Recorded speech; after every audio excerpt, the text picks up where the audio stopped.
Assalamualaikum warahmatullahi wabarakatuh.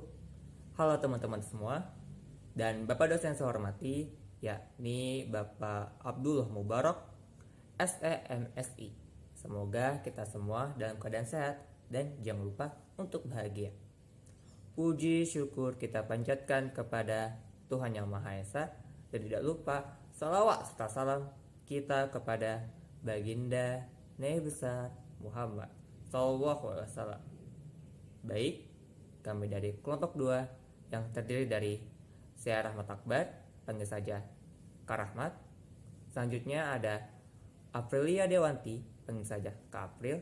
Dan selanjutnya lagi ada Siti Aisyah, panggil saja Kak Aisyah. Dan yang terakhir adalah Muhammad Daniel Huzain Bawazir, panggil saja Kak Daniel. Baik, di video ini kami akan menjelaskan tentang teori akuntansi normatif dari buku yang berjudul Teori Akuntansi Perspektif Normatif karya Sri Wahyuni. Untuk mengetahui lebih lanjut, marilah kita dengarkan dengan baik penjelasan dari Kak April. Silakan. Baik, terima kasih Kak Rahmat. Di sini saya Frilia Dewanti akan menjelaskan definisi, peran penting, dan juga asumsi dasar dari teori akuntansi. Nah, teori akuntansi ini merupakan pemikiran atau penalaran logis dalam rangka menetapkan standar akuntansi. Sebagai penalaran logis, tentu teori akuntansi merupakan bentuk seperangkat prinsip luar yang dapat digunakan untuk memberi kerangka acuan umum terhadap evaluasi praktik dan memberi panduan dalam pengembangan praktik juga prosedur baru. Nah, peran penting dan asumsi dasar teori akuntansi normatif ini tentu saja sebagai penalaran logis untuk menjelaskan proses suatu standar akuntansi yang dirumuskan, dikembangkan, ataupun dipilih. Asumsi dasar teori akuntansi normatif ini berkaitan dengan penalaran deduktif dan juga penalaran induktif.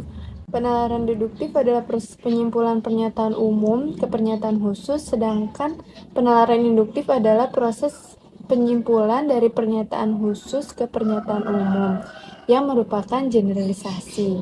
Baik, selanjutnya akan dijelaskan oleh Kak Aisyah. Dipersilahkan. Baik, terima kasih Kak April. Di sini saya akan menjelaskan struktur teori akuntansi dan teori ekuitas akuntansi, yaitu yang dijelaskan pada mapping.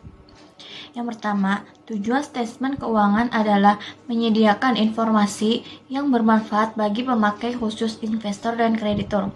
Tujuannya, statement keuangan selanjutnya dijadikan dasar untuk menyusun postulat, prinsip, dan teknik akuntansi.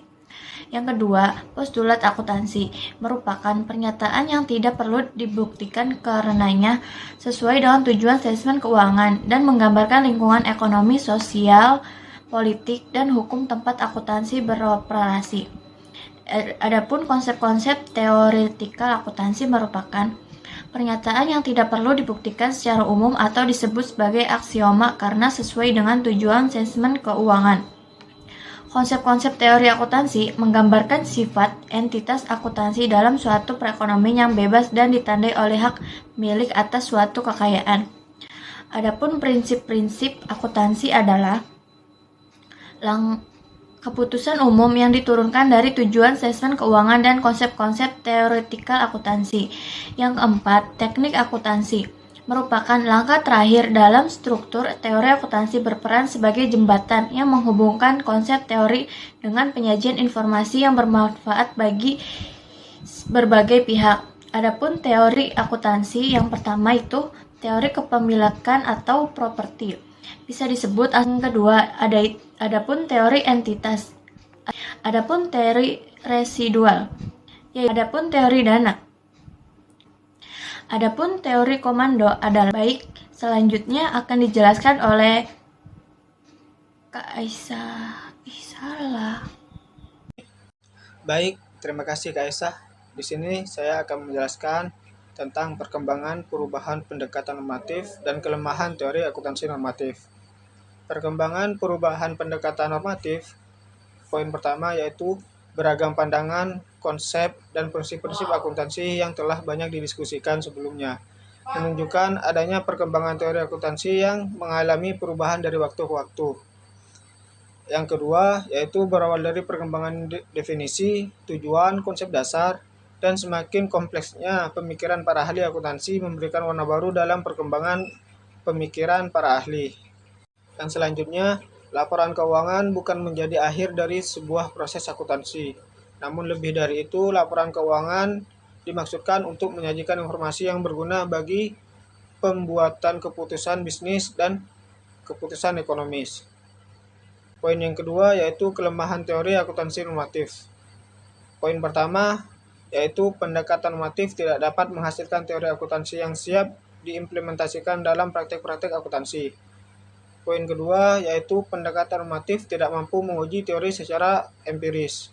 Yang ketiga, pendekatan normatif lebih menekankan kepada kemakmuran investor secara individual dibandingkan dengan kemakmuran masyarakat luas.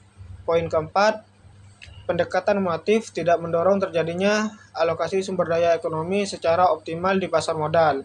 Hal ini disebabkan karena sistem ekonomi tidak berdasarkan pada mekanisme pasar, sehingga sistem informasi akuntansi bukan merupakan alat pengendali bagi masyarakat khususnya dalam mengalokasi sumber daya ekonomi secara efisien.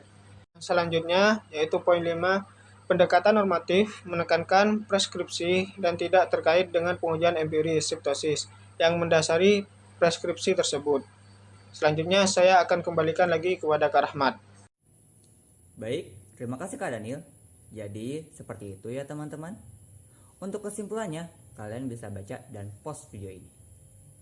Terima kasih yang sudah nonton sampai akhir. Semoga yang masih kuliah bisa lulus tepat waktu sebagai sarjana. Amin. Dan kami akhiri. Wassalamualaikum warahmatullahi wabarakatuh.